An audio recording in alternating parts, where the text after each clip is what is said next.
And the whole function of the brain, I suggested, was to boil that down to simple solid objects which stick around and are there the next day and work.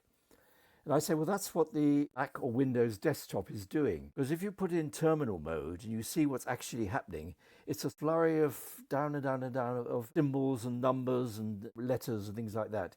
It's absolute chaos of rubbish. And it's actually worse than that, because if you look at each of those characters, in fact, it's made up of zeros and ones. So it's really just a tsunami of zeros and ones flowing down. But you see, what you don't work with that chaos.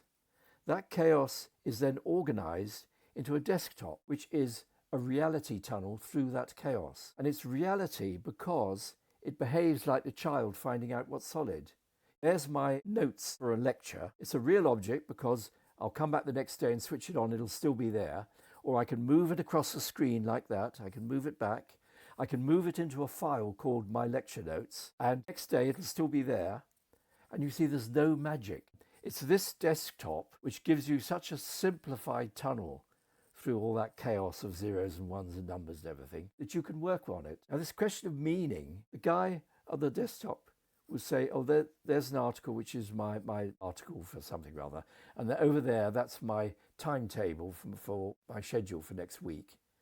There's no connection between them, nothing connection, it's totally different. And that's a poem I wrote, that one down there.